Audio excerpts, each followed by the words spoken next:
Graças a Deus, irmãos. Hoje vamos para mais um tema. Abraão, você errou o caminho? Vamos falar a respeito de mais um dos heróis da fé.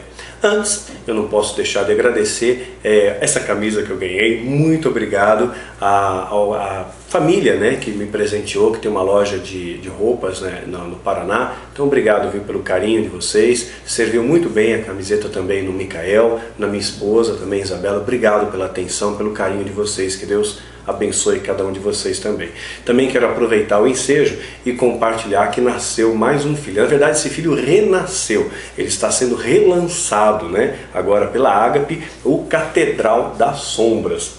Esse livro ele fecha a série do Filho do Fogo, seguida depois por Guerreiros da Luz, em seguida de Guerreiros da Luz, Voz o que clama no deserto, finaliza a série então com Catedral das Sombras. É toda uma série aí que vai finalizar, e inclusive foi escrever a pedido de muitos leitores o que aconteceu nessa situação com aquele personagem, como é que foi, e também foi um desabafo que o missionário precisava colocar para fora. Agora foi relançado pela Novo Século, rediagramado, passado por revisão, né? Acrescentamos algumas coisinhas aqui, né, que achava que eu já teria ter colocado no outro livro, não deu tempo, então acrescentamos. Então ele está mais abrilhantado, tem orelha, tem a foto lá do Daniel e da Isabela. Então estou muito feliz com mais um filho que nasceu, Catedral das Sombras. E muitas pessoas veem os nossos livros, veem os nossos vídeos, e não sabem que eu escrevo livros, né? Então se você está vendo o vídeo pela primeira vez, sim, eu sou escritor, eu e minha esposa já escrevemos 14 livros. Os últimos é a série Quilaim,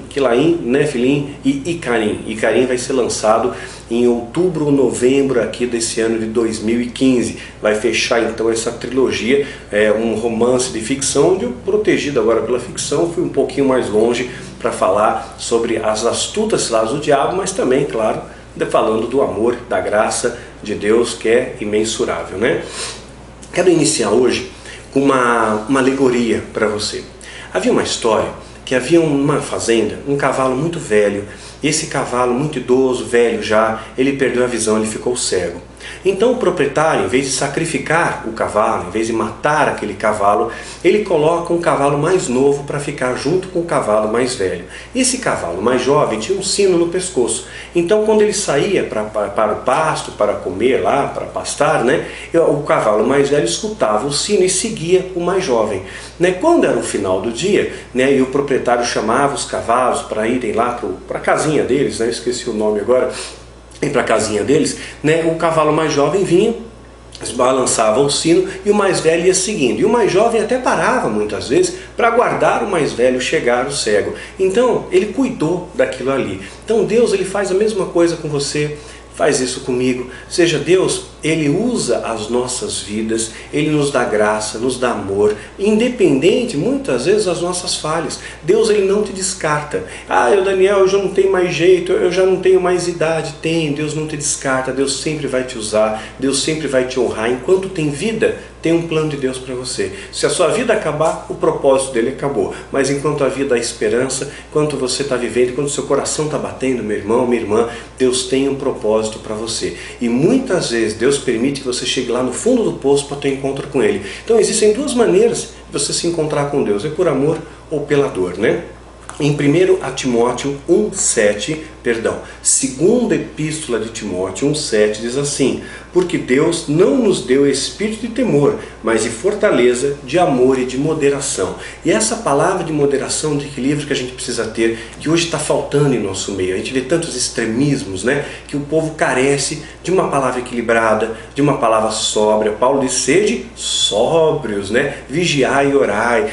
O outro texto em Romanos capítulo 12 diz assim: rogo-vos, pois, irmãos, pela compaixão de Deus, que apresenteis vossos corpos um sacrifício vivo, santo e agradável a Deus, que é vosso culto racional. Então um culto equilibrado, racional. E o fruto desse culto racional e equilibrado vai trazer para nós a paz, né? João capítulo 14, verso 27. Deixo-vos a paz, a minha paz vos dou. Não os dou como o mundo dá. Não se turbe o vosso coração, nem se atemorize. Então, fruto desse relacionamento com Deus, desse olhar maduro, equilibrado, que é fruto do conhecimento da palavra de Deus, gera paz na sua vida. E essa paz, ela te liga a Deus, né? Como diz aqui também em João 14, 21. Aquele que tem os meus mandamentos e os guarda, esse é o que me ama. E aquele que me ama será amado pelo meu Pai, e eu o amarei e me manifestarei a ele. Então a condição para Deus se manifestar em você é você estar nele, e ele estará em você. Quando você o ama, ele está em você. Então essa mola é o amor. Esse amor proporciona paz. Mas nós temos que trazer um equilíbrio nisso. Então Deus, Ele tem um plano para a sua vida, independente do que você esteja passando, independente das lutas e dificuldades que você esteja enfrentando, independente muitas vezes dos nossos próprios erros. Às vezes você erra, você dá uma volta maior.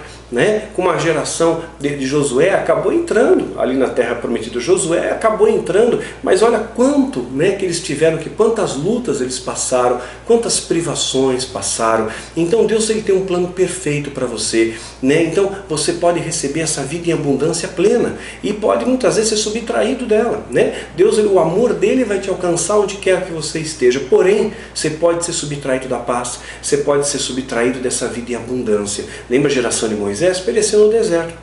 E pereceu no deserto porque faltou fé, porque faltou honrar a liderança, murmuraram contra Moisés, faltou fé em Deus e tantas coisas. Pereceram, mas Deus continuou cuidando deles. A graça de Deus ainda estava sobre eles. Não faltou o que vestir, não faltou o que comer. Deus continuou cuidando deles, né? Então Deus, ele vai cuidar de você, mesmo independente dos seus erros, das suas falhas, que o amor de Deus é um amor incondicional. A gente não entende isso, né? Ah, mas Deus não diz, se eu fizer a coisa certa, eu recebo a recompensa. Se eu fizer errado, eu recebo castigo. Não é castigo, é disciplina. Deus disciplina quem ama, é diferente de castigo. A disciplina tem um outro valor, de moldar o seu caráter. Então, muitas vezes, Deus está disciplinando. Longe de Deus, você não está longe do amor de Deus. Ele continua te amando, mas você está longe das bênçãos que Deus tem para a sua vida, né? Então Deus, ele tem uma vida em abundância. Você se afasta de Deus, você é subtraído da vida em abundância, mas Deus continua te amando. Ele continua cuidando de você. Mesmo afastado, o amor de Deus te alcança em locais que a gente nem imagina. Eu conheci pessoas que tiveram encontro com Deus no leito de hospital. Daniel, eu fugi de Deus, a minha vida inteira eu fugi de Deus. E aqui, nesse leito de hospital, Deus marcou um encontro comigo. Aqui eu conheci a Ele. Às vezes eu conheci pessoas que tiveram encontro com Deus na prisão. Foram presos, caíram nessa vida bandida, se meteram em um monte de presepada. E de repente lá, no fundo do poço, tem encontro com o Criador lá na prisão. Às vezes tem encontro com o Criador na sua velhice, na sua doença, nas suas privações, na hora que você perde tudo, de repente você não tem mais para quem recorrer. Deus, lembra-te de mim, né? Então Deus, o amor dele está sempre pronto, Deus está sempre esperando ali a sua ação. Pai, eu estou aqui, cuida de mim. Deus está sempre com a mão estendida. Então você pode ser privado sim de uma vida em abundância, pode ser privado de viver aquela paz que transcende entendimento que só Jesus dá, né? Que é fruto desse amor, desse relacionamento, dessa moderação, desse equilíbrio. Mas, no entanto, eu quero ressaltar: o amor de Deus não se perde. Deus não deixa de te amar porque você está longe dele. Imagina você, meu irmão, que é pai, que é mãe. De repente, seu filho cometeu uma bobagem, seu filho se afastou de você, seu filho de repente está preso, seu filho se envolveu nas drogas, seu filho abandonou a casa, fugiu de casa. Você, como pai e mãe, continua amando ele. Só que ele está longe de você. Longe, ele está distante do acolhimento, longe da sua mensagem, longe dos seus abraços, né? Longe da expressão do seu amor. Mas você continua amando. Deus é assim, Ele continua te amando mesmo longe dele. É essa questão que nós vamos encontrar com Abraão. Abraão, o pai da fé, o nosso patriarca. Nós vamos ver o quanto que Abraão errou e o amor de Deus continuou com ele. Que o amor de Deus, você pode retardar o plano, você pode dilatar o plano de Deus, mas você não escapa do plano que Deus tem para a sua vida. Ah, eu estou fugindo de Deus, eu não quero mais saber de igreja, mas Deus continua querendo saber de você, né? Deus continua interessado na sua vida, e lá no último dia, até no seu último dia de vida, no seu último suspiro, Deus vai estar lá: filho, vem para mim, filho, volta para mim, filho, eu te amo, filho, eu não esqueci de você. Talvez você esteja como um dia esteve Mefibosete. Mefibosete, olha lá em 2 Samuel capítulo 9, Davi como rei entra ali, quem sobrou da casa de Mefibosete estava lá no local de refúgio, em Lodebar, era coxo de ambos os pés, a sua autoestima era a pior possível, mas o rei lembrou dele. O rei lembrou dele. O rei lembra de você todos os dias. Deus nunca esquece de você. Não importa as dificuldades que você esteja passando, Ele está vendo, Ele está cuidando. Ele está cuidando de você, porque tudo colabora para aqueles que amam a Deus. Um dia você teve aquela centelha, eu amei a Deus, mas eu me afastei de Deus, eu errei, eu fiz tanta bobagem. O amor de Deus continua perto de você, continua te rondando, continua te buscando, até que você se renda a Ele. Pai, usa a minha vida, muda a minha jornada, muda a minha história. E Deus tem o poder de mudar a sua história como Ele mudou a minha. Então não desista, sabe? Não fica achando na sua cabeça que você não é digno, que você não é merecedor, que você errou. Deus, Ele é especialista em vidas que não dão certo. Deus é especialista em situações fracassadas que aparentemente não tem mais jeito, não tem mais chance. Deus sempre vai cuidar, vai trazer ali para você um cavalinho com um sino para te dar o caminho, para te dar a direção. Deus não esquece da sua vida. O que aconteceu com Abraão? Abraão, você errou o caminho, e errou tantas vezes. Para você entender, Abraão nasceu aproximadamente no ano 2333 a.C. Nasceu na terra de Ur dos Caldeus. Essa cidade de Ur, ela fazia parte de uma região chamada de Mesopotâmia, que é uma palavra do grego, é Mesopótamos, ou seja, ladeada por rios, dois grandes rios, o rio Tigre e o rio Eufrates. Essa região, então, da Mesopotâmia, foi habitada por muitos povos. Antes da terra ser Ur dos Caldeus, ela foi dos babilônicos. Os babilônios dominaram essa terra, que posteriormente veio a ser Ur dos Caldeus. E antes de ser dos babilônios, ela foi dos sumérios, mais ou menos 3000 a.C. Então os sumérios é uma das primeiras civilizações a incorporar essa região da Mesopotâmia e estabelecer o sistema de cidades, de reinados e tudo mais. Os sumérios desenvolveram uma forma de escrita chamada de cuneiformes. Então, por eles terem um sistema de escrita, ficou registrado a história, né? Então isso facilita para nós entendermos melhor como é que foi essa época de Abraão, inclusive do ponto de vista arqueológico. Então foi dos sumérios, depois dos babilônios, depois Ur dos Caldeus, época de Abraão. Hoje essa mesma região faz parte do Iraque, da Síria, da Turquia e da Palestina. O nome Abraão significa pai de nações.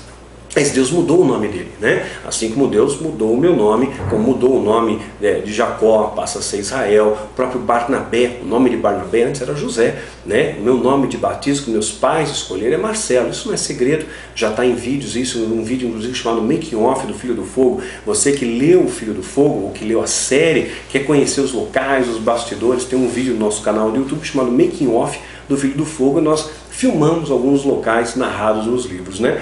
Então, Deus também muda o nome de Abraão, né? Mudou o nome de Abraão. Em Gênesis capítulo 17, o nome de Abraão passa a ser mudado. Antes ele era Abrão, né? E Abrão, dos significados, significa pai da elevação. Abrão, ele foi a 9ª geração depois de Sem, filho de Noé. Lembrando então, Noé, filho de Lameque, Noé que trouxe a restauração para a terra que estava amaldiçoada, aquela situação meia dos Néfilim, em Gênesis capítulo 6, aí eu falo isso nos livros, na trilogia Quilaim, Nefilim e Icarim, é citado isso no livro Rastros do Oculto, e no seminário de Batalha Espiritual nível 2, a gente expande melhor esse tema. Então, Sem, um dos filhos de Noé, Noé tinha 3 filhos, Sem, Cã, ou algumas traduções Cão e Jafé. Esse Cã vai ser amaldiçoado por Noé e vai gerar a nação dos cananeus.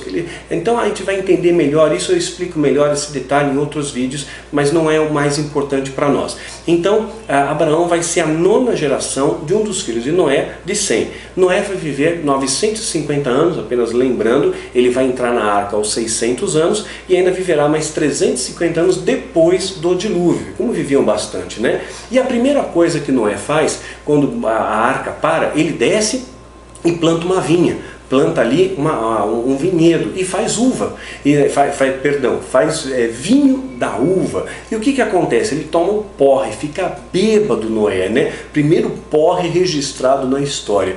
Então, aquela historinha que você já deve ter escutado, quando Jesus fez a água virar vinho, não, o vinho não tinha teor alcoólico. Claro que tinha, desde a época de Noé tinha, e Noé tomou porre, né? Então tinha assim, então a questão não é beber, né? É se embebedar. A questão não é irar, mas é irar e pecar. É essa moderação que a gente tem que ter à luz da palavra de Deus. Não a gente cai numa coisa extremista e aí acabamos caindo na religiosidade e deixamos de fato seguir os preceitos de Deus.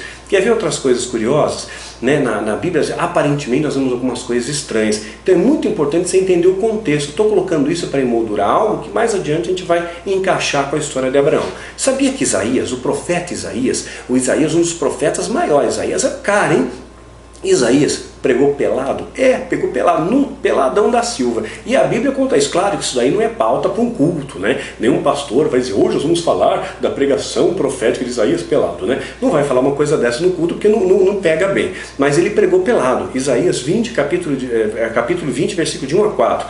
Nesse tempo falou o Senhor por intermédio de Isaías, filho de Amós, dizendo, vai, solta o cilício dos seus ombros, era o cinto que sustentava a túnica, descalça os sapatos de teus pés, e assim fez, indo nu e descalço. Então disse o Senhor, assim como meu servo Isaías andou 3 anos peladão, nu e descalço, por sinal e prodígio sobre o Egito e a Etiópia. E assim o rei da Assíria levará ao cativeiro os presos do Egito e os exilados da Etiópia, tanto moços como velhos, nus, descalços, com as nádegas descobertas. A nádegas descobertas, a Bíblia fala isso, para a vergonha do Egito. Foi uma espécie de ato profético. Então a gente não pode pegar texto fora de contexto. Isso foi algo para aquela época, para aquele momento. Se de repente algum maluco resolver fazer um ato profético e profetizar pelado aí, porque Isaías fez, então eu também faço. Nós temos que entender o contexto de cada coisa. Eu já expliquei isso em outros vídeos. É importantíssimo entender o contexto. A gente vai ver também uma outra situação dessa, o próprio rei. O imponente rei Saul, profetizando peladão.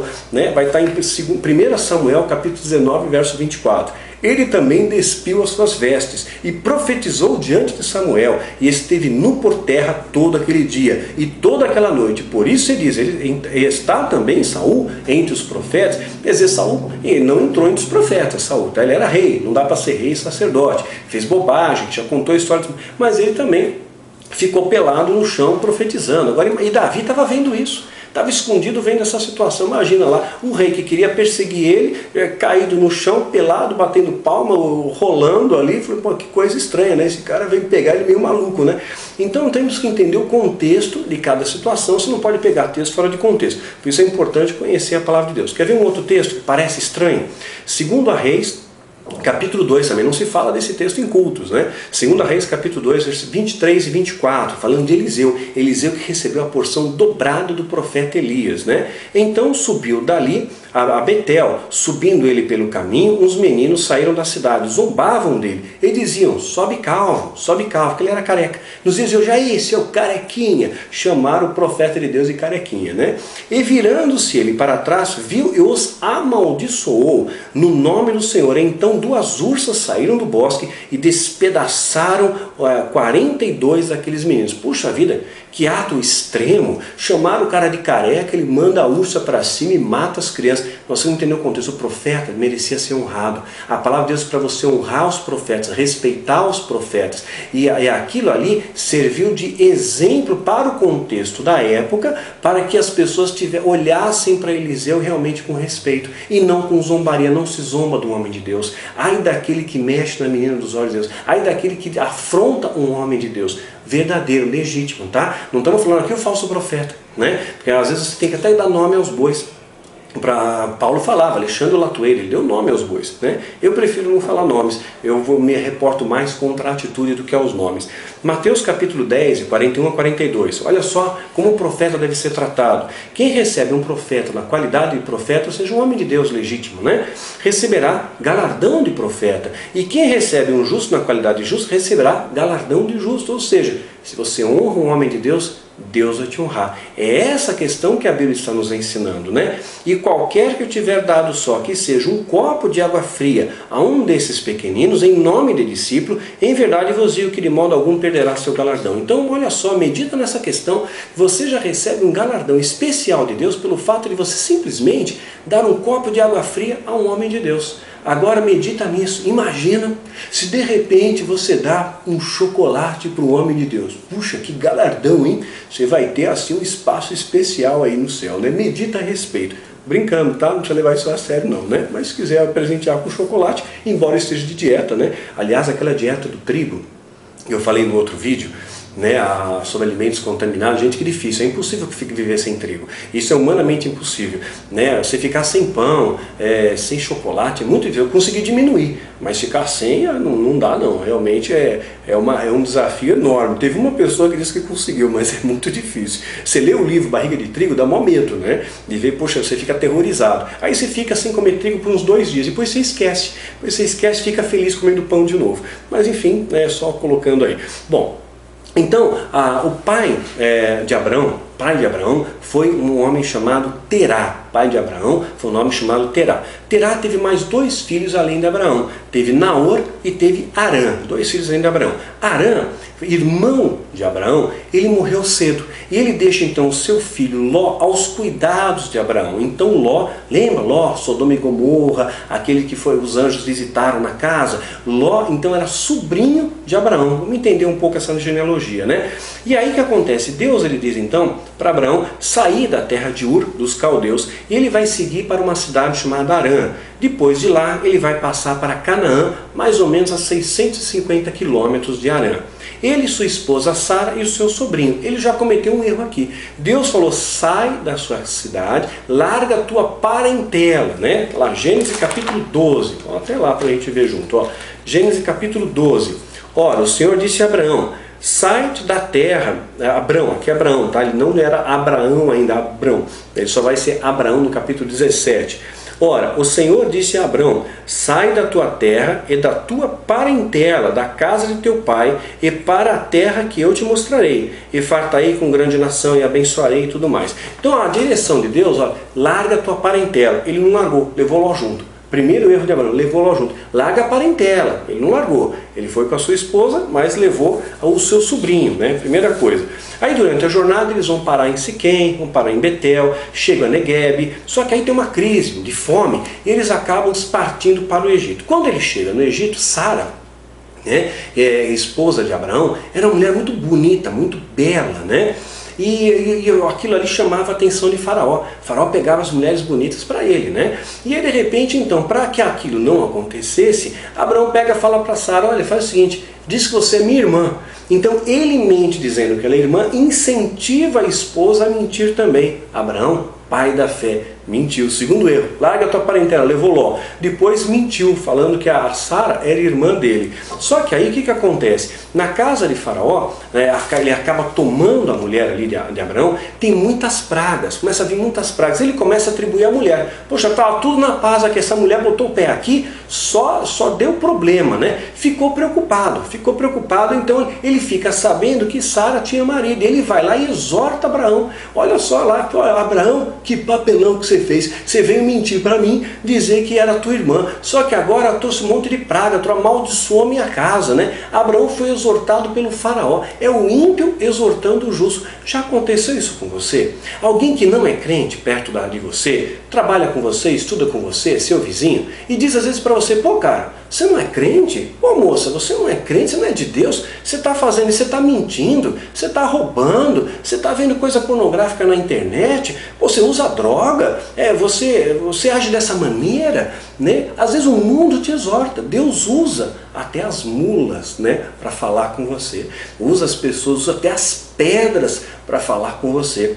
E usou aqui Faraó para exortar Abraão. Olha que coisa surreal. Então o ímpio exortando o justo. Foi exortado. Aí o que acontece? Abraão e Ló, estou sumariando aqui a história, quero só contar os pontos mais importantes. Abraão e Ló, eles acabam se separando, dividem os seus bens. Abraão nesse momento já está rico, né? E diz para Ló escolher onde ele quer ir. Você vai para a direita, eu vou para a esquerda. Você vai dizer que vai para a esquerda, eu vou para a direita. Então Ló vai escolher o Vale do Jordão e a cidade de Sodoma. Sodoma era uma cidade bonita antes de se corromper, né? E Abraão se estabelece em Hebrom. Só que aí o filho da promessa, Isaac, não está chegando. Vai passando o tempo e não chega. Aí Sara, esposa de Abraão, tem a brilhante ideia, já sei o que fazer para ter logo esse filho. Deus prometeu, eu já sou velha, eu não vou mais ter filho, né? Então eu vou oferecer a minha escrava, a minha serva para Abraão, né? Tem um relacionamento com ela, oferece então Agar ali. E Abraão então acaba aceitando, obrigado, já que você ofereceu, né, Sara, já que você insiste, né? E ele então se deita com a sua escrava, com a sua serva Agar, e acaba tendo um filho com ela chamado Ismael.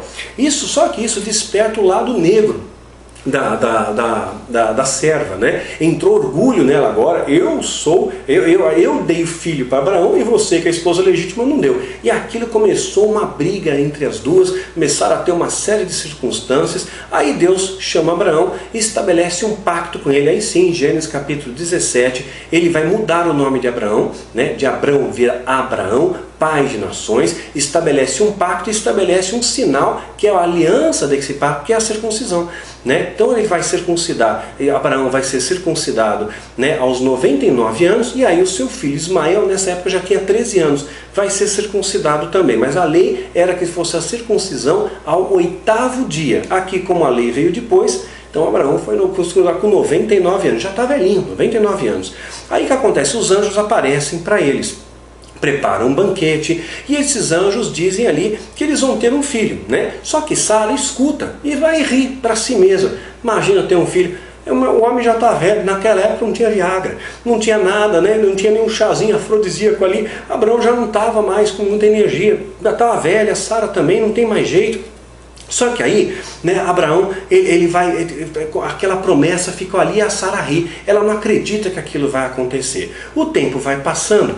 Gênesis capítulo 20 vai nos contar mais uma história. Mais uma vez, Abraão nega que Sara seja sua esposa. Ela já está avançada em idade, mas ela continua bonita. Olha, as mulheres têm o seu charme, os homens também. Então não deixa as pessoas te depreciarem. Não deixa dizer, olha, você é feio, você é velho, você é lindo aos olhos de Deus, você é lindo aos olhos de Deus, né? Você é aquilo que Deus diz que você é. E essa carne nossa aqui, isso aqui que está deteriorando, isso aqui é passageiro, essa carcaça aqui vai embora, né? A nosso corpo glorioso lá no céu é muito belo, e esse corpo lá não envelhece. Então aqui é passageiro, então não fica preocupado, não tem essa vaidade, não deixa o mundo eclipsar você, não deixa o diabo atacar sua autoestima, dizer que você é feio, que você não pode, que você é isso, que você é aquilo. Você é lindo aos olhos de Deus, o seu corpo espiritual é perfeito, e Deus te ama do jeito que você é, e Ele que fez você assim, né?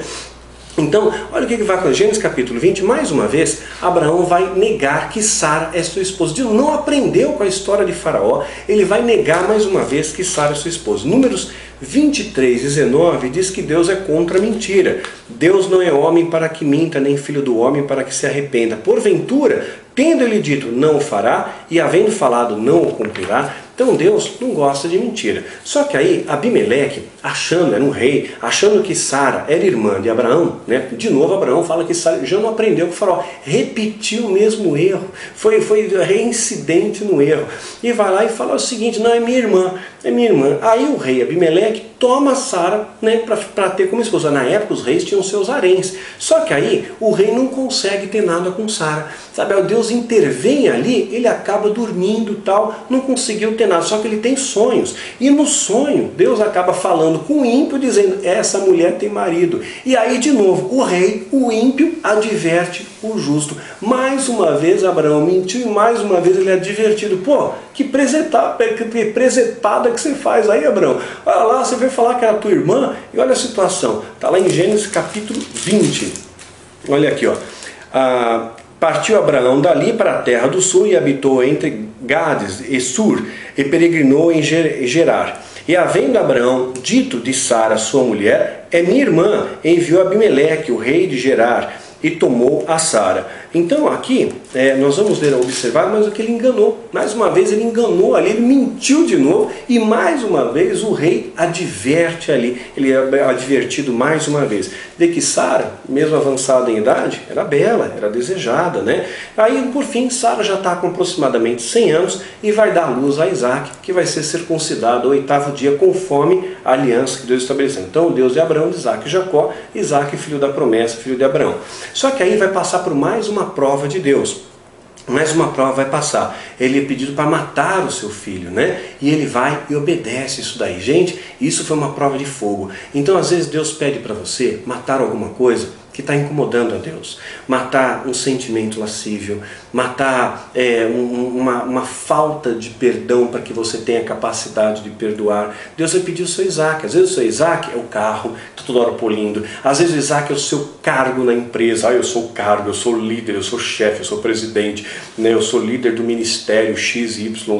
Às vezes Deus ele vai pedir isso daí para você.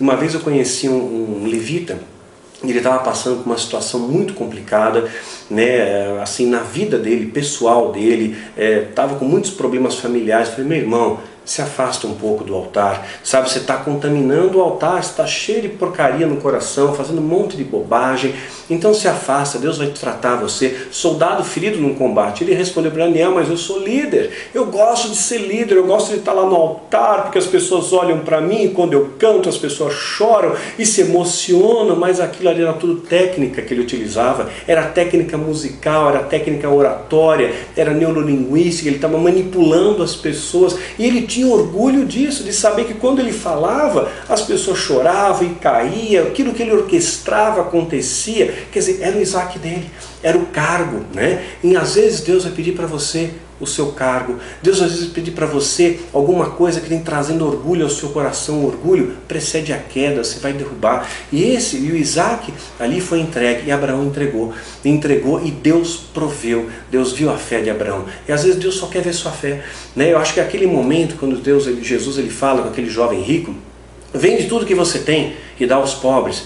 Aí o que o jovem rico diz? Não, vai embora, vai embora. Jesus vai falar, desculpa aí, eu falei mal, eu te ofendi, me perdoa, volta para cá. Jesus não fez assim porque ele respeita o seu livre-arbítrio, ele respeita a sua escolha, mas ele continua amando aquele rapaz. E o amor de Deus vai perseguir aquele homem até o último dia de vida, para que ele perceba, para que ele reflita, para que ele volte ao Redentor, para que ele se curve ao Rei dos Reis, ao Senhor dos Senhores.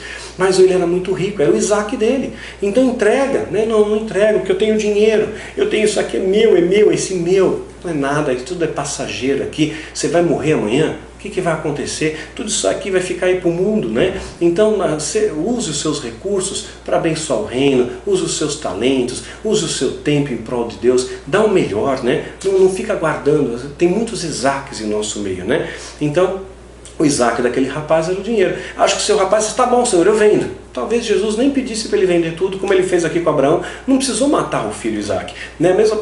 Talvez da mesma forma, Jesus, se aquele rapaz, o jovem rico, tivesse, ok Jesus, eu vou vender. Talvez Jesus dissesse, não, você não precisa vender, eu só queria conhecer a sua fé, né? Talvez dissesse isso, eu acho que ele falaria isso. E Abraão então vai viver até 175 anos e Sara vai falecer com 127 anos de idade.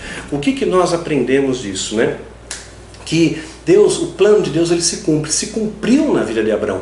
Tudo que Deus tinha para a vida de Abraão, dele ser um pai de nações, independente dos seus erros, das suas falhas, a vontade soberana de Deus prevaleceu. Poderia ser mais rápido. Se ele errasse menos, ele chegaria mais depressa ao seu destino. Então os seus erros retardam. É como você está numa estrada e tem as placas de aviso. Se você não está atento a essas placas de aviso, você pode perder uma entrada.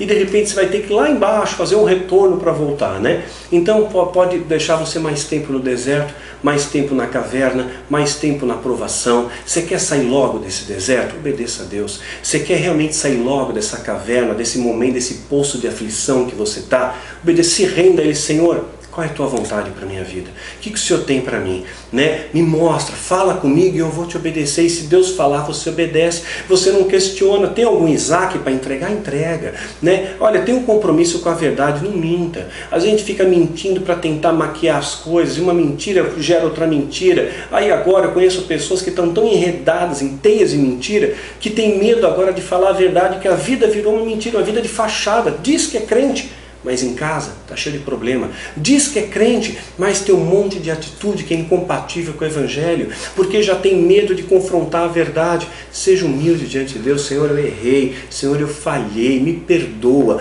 Imagina só, eu tenho um compromisso com a verdade, e a verdade vai te libertar. É essa verdade que te liberta desse cativeiro. Se Abraão tivesse falado a verdade mais depressa, ele teria cumprido a promessa dele mais depressa. E aquela paz que transcende o entendimento já estaria sobre ele muito mais rápido, né? Não teria passado tantas aflições, tantas lutas que ele passou. Nós podemos aprender com os erros dos heróis da fé. Os heróis da fé, eles têm relatado nas Escrituras Sagradas os seus feitos, mas também as suas falhas. Então nós vamos aprender com os erros. Você cai para aprender a levantar, né? Você vai aprender a nadar, você engole água. Aprender a andar de bicicleta, você cai, se rala. Então faz parte. O erro muitas vezes vai fazer parte do acerto. Mas quanto mais rápido você acertar, mais rápido você sai desse deserto. E Deus tem uma terra verde para você, tem pastos verdes, tem águas tranquilas, tem algo maravilhoso para a sua vida. Simplesmente a sua missão é obedecer. Se você estiver nele, ele vai estar em você.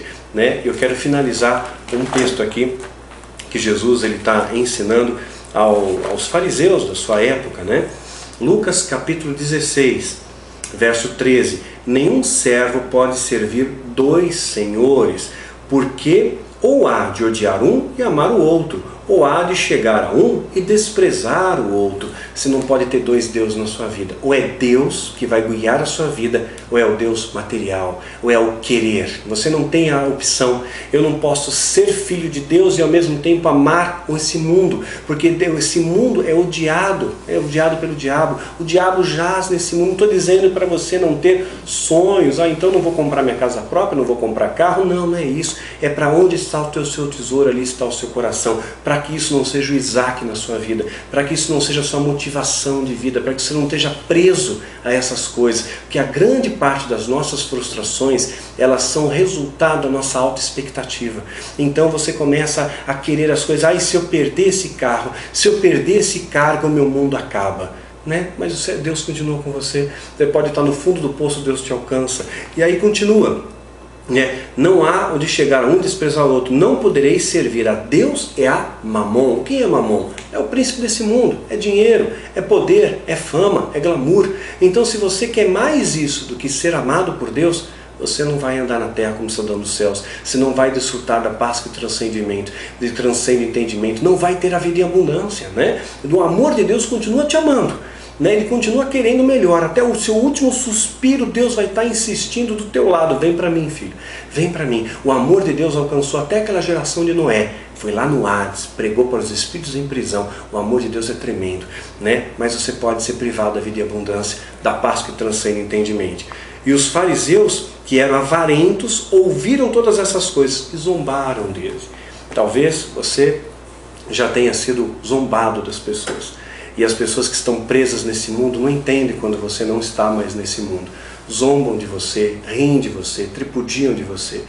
Então não se preocupa com o que falam, importa o que você é para Deus. Você não é aquilo que as pessoas dizem que você é aquilo que Deus diz que você é. Você é mais do que vencedor, você é menino dos olhos de Deus. E nada vai separar você do amor dele. Caminhe na terra como cidadão dos céus e procure o caminho estreito. Esse caminho estreito vai te levar à sala do trono e vai mudar a sua vida. Que você tenha uma vida em abundância e a paz do Senhor seja plena no seu coração, em nome de Jesus.